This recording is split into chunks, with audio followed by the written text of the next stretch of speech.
Hello, my name is Andy Walker. I'm Sean Carruthers. And this is another edition of Lab Rats, your show which demystifies technology and helps you buy gear. And as it turns out, today's episode is about buying gear. Yes, because I think a few people are going to be needing some gear very soon. If you're 7 to 17, or if you're 17 to 22 or 3, or older than that potentially, you're going back to school this fall. And you're probably going to be needing a new laptop. I mean, once upon a time, when I went back to school, I had to buy a new pencil case. Not anymore. Now you get a new computer. Yeah, I can't fit one of these in a pencil case. But it's more useful than what you find inside a pencil case. Absolutely. Yeah, we just thought, let's have a look at, because I mean, things have changed in the world of computers. Once upon a time, it was like a desktop and how fast and, what was how big is my screen going to be. Now it's like laptops or, desktop maybe, or a netbook or a tablet, or what do you buy? So today on Lab Rats, we're going to cover off back to school.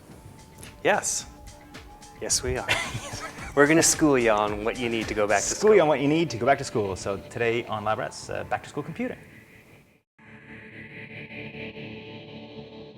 Welcome back to Lab Rats. Well, before we get started, you might need an email address when you go off to school so that you can stay in touch with Ma and Pa back on the ranch.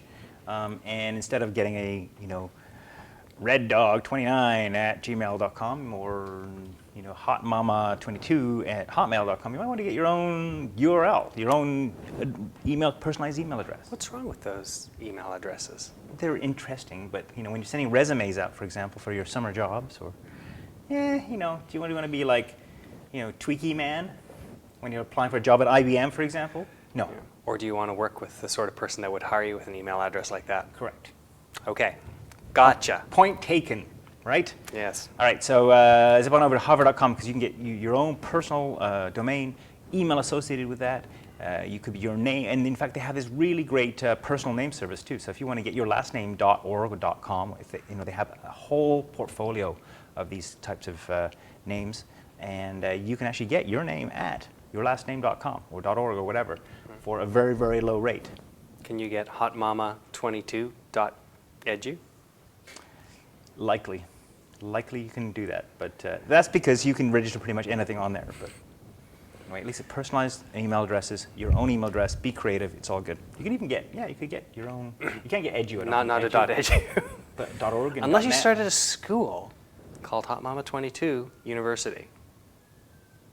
I think we're overthinking this. All right, hover.com, great way to buy domains and do more with them. Check out this coupon code right here, zip on over there, and take care of all your back-to-school needs, or even if you're not going back to school, your internet, domain needs. All right. Okay. Good. So let's get on with it. So computing has changed drastically over the even the last 2 years. Mm-hmm. I mean, it's not the same landscape. You're going to go out and buy a computer for school. You're confronted with a lot of options. Mm-hmm. Now you can still buy a desktop. Why? But why would you do that, right? Yeah, desktop used to be the thing that you would get before you'd go back to school. You get the big tower and the big monitor, and you get the keyboard and the mouse and the speakers and all the other stuff that went with that. And by the time you were in, your desk like this would have no space left on it. That's right. Because it's little dorm rooms, big pain in the butt, right? So yeah. So you can notice that today we are not going to show you desktops. If you want a desktop and you love the desktop and you want to lug that around, more power to you. But we're not going to aid your bad habits. Yeah. We're going to get you mobile. Yeah, because the one thing about a desktop, as powerful as it can be, you can't take notes on it in class. Good point. You can't. Well, you could, but it would be way too much effort to do a little cart carrying it around. Yeah. No. So we went to talk to a couple different vendors, and so we're going to show you a bunch here. So let's get started with the largest desktop equivalent, perhaps. Mm-hmm. You spoke to Dell, who own Alienware, and what's this little baby right here? Well, this is the M17X, so you can see that it's all Alienwared out. So it's got the lights, and it's got the design, it's got the little alien head on the top here. But you'll notice the one thing about this is it's huge. This is a gigantic device, and There's my hand. Yeah, so there's your hand, and this is the device in relation to your hand. Yes.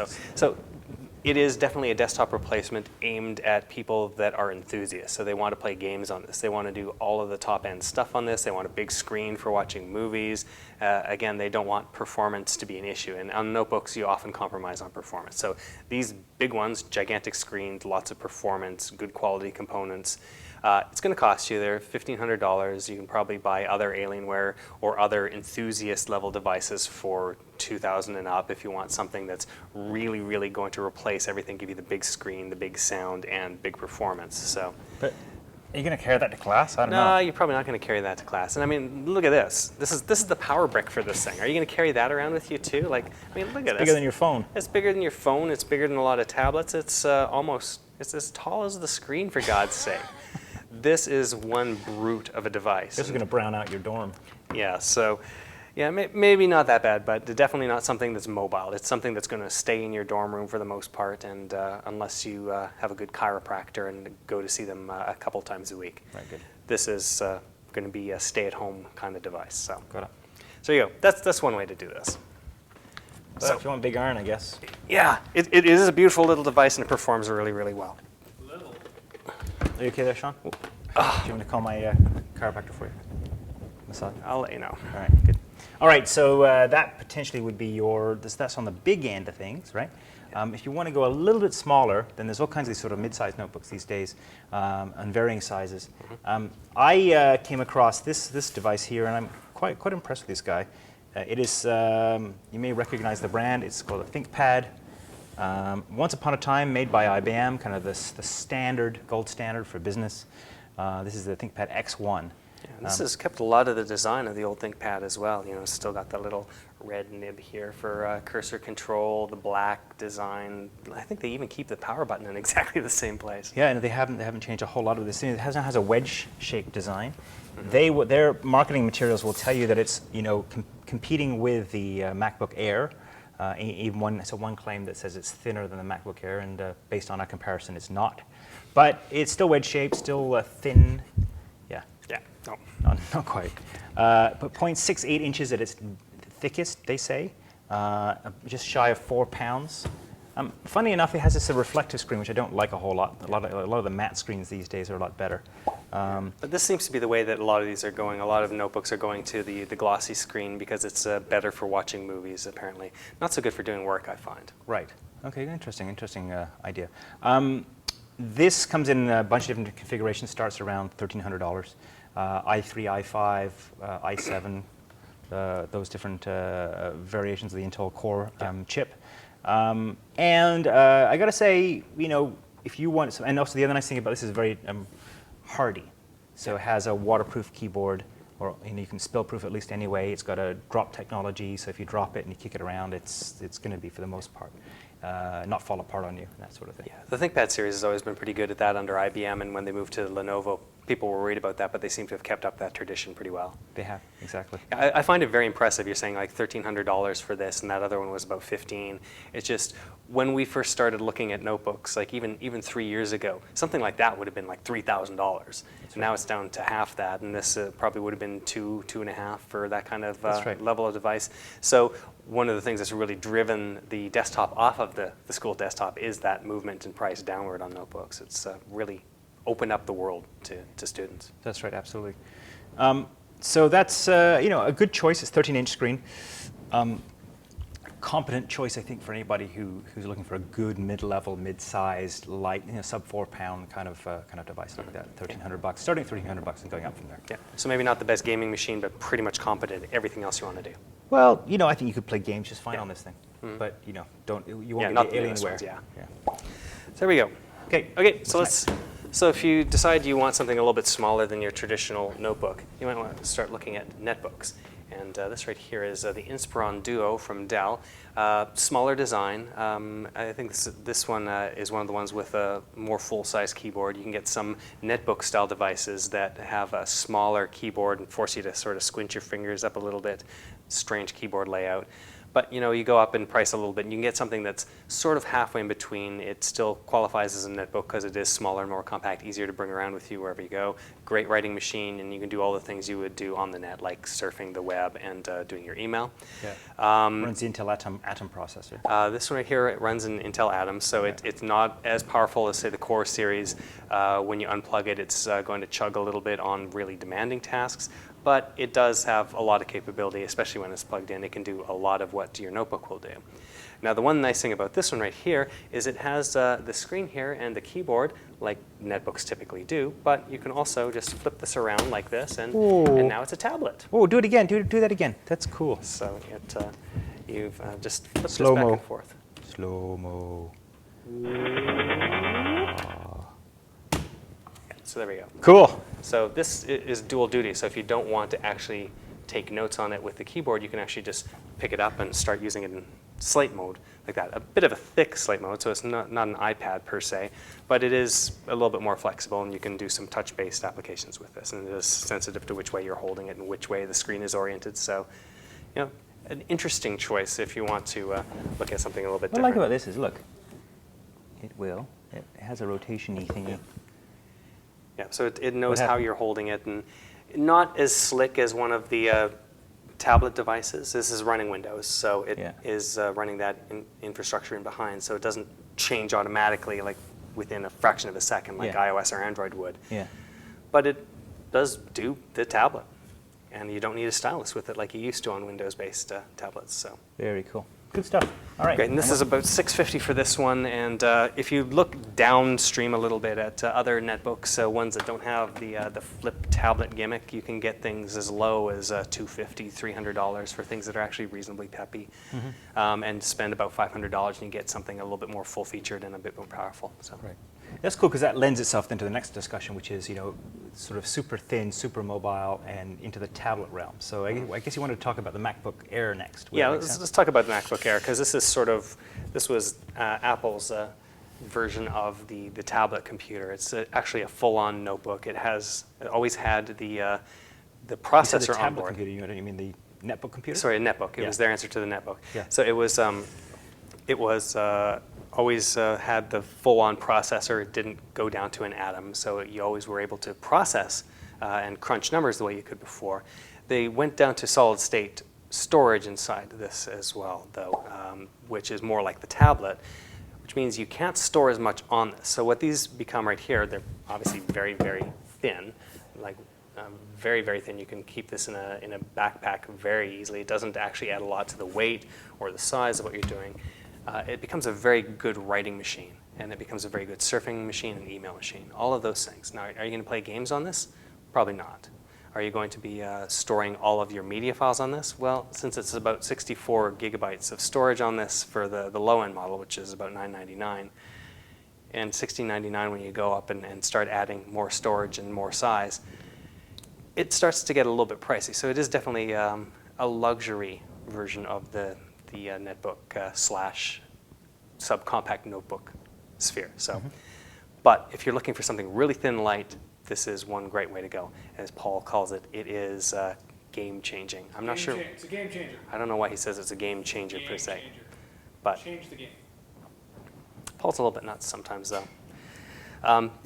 It's a beautiful device, and with they've just done a new rev of this with Lion and faster processors, so it is even more powerful than it was before. So if you've looked at it before and found it a little bit poopy in terms of performance, it's a little bit better now. So go in and check it out at the Apple Store or your Best Buy or whatever, and just see what you think. So it's been unpoopified? Unpoopified a bit, yes. Good. And it's apparently a game changer. Right. Game changer. All right. Great. Now, moving into the realm of what's next, really, speaking of game-changing, Paul, really, Whatever. This is the game changer. this is the game changer that changed everything, the iPad 2 in this particular case. I have to tell you that, the iPad, of course, as most people will know, introduced the idea that a tablet computer actually could be useful, work effectively, and replace your computer completely. We were looking at tablets beforehand, and they had styluses. They were bulky in a lot of cases to carry around and not particularly useful. And this one, it basically scaled up the iPhone interface and the iPod Touch interface into this full-size thing. It actually changed the way people interacted with computing devices. Absolutely. Very impressive indeed. What's going on here? Look at that. Camera on this one now. Camera. So the nice thing about the iPad is a big screen. It actually comes with applications that allow you to do word processing on there and spreadsheets and obviously take your picture here. So it does a lot of what a netbook will do. It just doesn't have the keyboard. And these guys are in the realm of $500 to $800 or so, depending on the configuration and the size you get. This was the 16 gig we had that goes up to 64. This is 64, so $499, $599, and $699 for the ones without the 3G, at $129 a crack for the ones that have cellular data built right in. So Good. So definitely an option here. Of course, if you don't want the Apple product and you want to go with, there's all kinds of other products on the Android side of things. Asus has got one. Motorola's got one. Samsung has the Galaxy has the Tab. Galaxy Tab and that sort of thing. And technically, you could really get away with a smartphone too if you're really ambitious. If you wanted a device, they're a computing device in themselves. The super phones that they have, these days, have multi-core processors and high-res graphics and that sort of thing. So you really could get away with that if you really wanted to, and just get a keyboard for that for taking notes. So You could, if you wanted to. If you wanted to. All right, good. Well, let's take a break. When we come back, we've got final thoughts as well as your pictures and clip of the week, I believe. Yes. All right, that's after this. Welcome back to Lab Rats. I'm trying to regain my composure here because during the break we were setting up for other things you might want to buy with your new computer, and we pulled out this Lexmark printer, and well, check out the blooper because I'm not going to show it to you because it went crazy. I think I loaded it wrong. It's been sitting around for a little bit, and I haven't checked it probably as well as I should have before pulling it out. Anyways. So you may want to have a printer. You might want to buy a printer. You'll probably want a printer, and the Lexmark, when it works, is actually a nice choice. We'll talk more about wireless printing in an upcoming episode and show you how all that works. Okay, good. But yeah, you can use a printer. You can use like an iPod dock for some music in the place. There's a couple other things you can get as well. So. But in the world of other things you can get, this week's clip of the week is all about something called Pure Beats. It's a set of in-ear headphones that you can grab, and you might want to buy these if you're having roommates in your dorm and you want some audio privacy and that sort of thing. So let's take a look at that. And when we come back, picture time. Welcome on deck. I'm Matt Harris. Hi, I'm Jay Goldman. Welcome to the A-List. Hi, welcome to Miss Download. So you'll see it's got the ribbon cable that's currently on vogue. Makes it so that the things don't tangle up at all. The headphones don't tangle. You can kind of, you can roll them up. You can throw them in a pocket. Doesn't really matter. They won't tangle. You can just wrap them around your MP3 player. More stylish than the fabric wrapped or round headphones that are kind of the standard.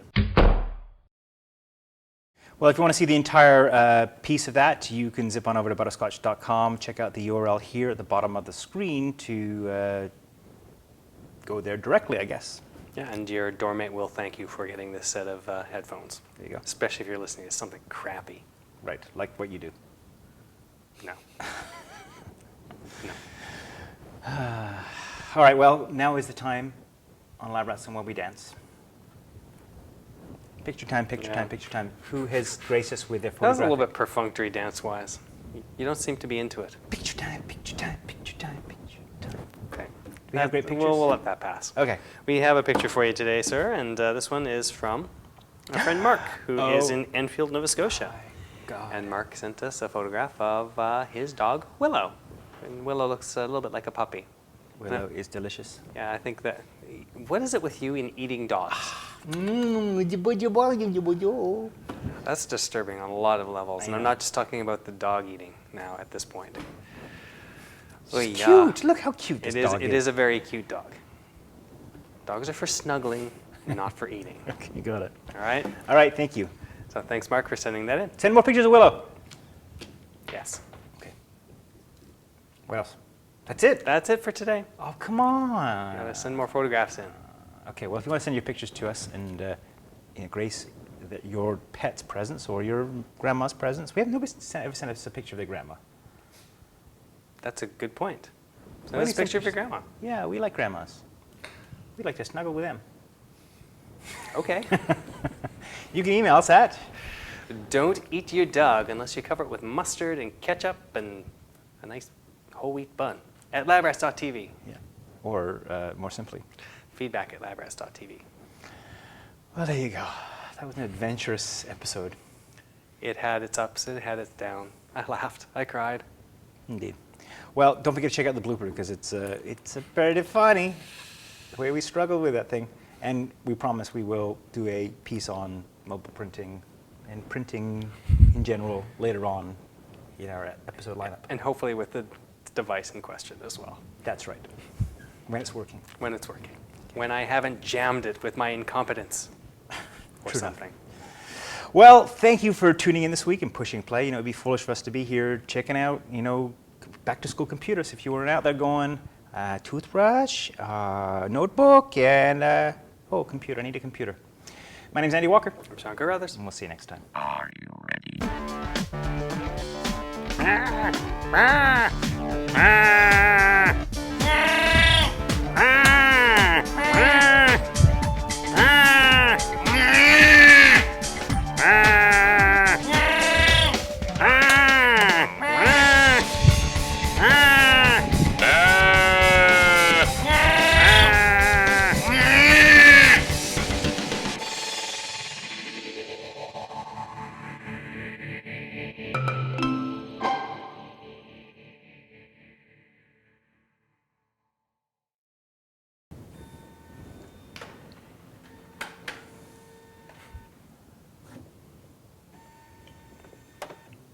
Okay.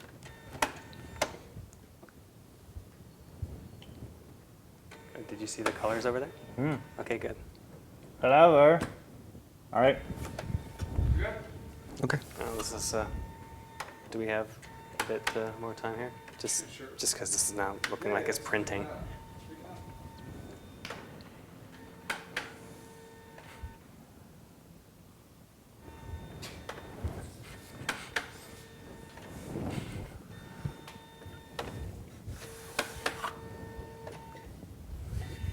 What's it doing? I think it's probably calibrating, actually, because it's been off for so long. There we go.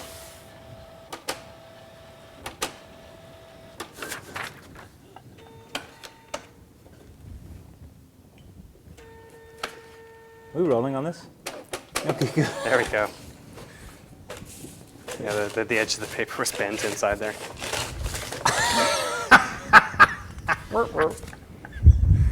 Okay, so you know what?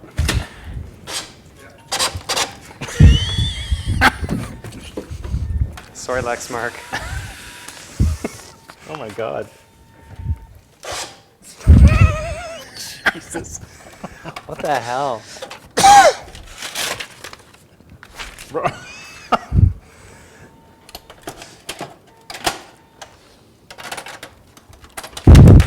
Not recommended. All right, so in 5, 4, 3, 2.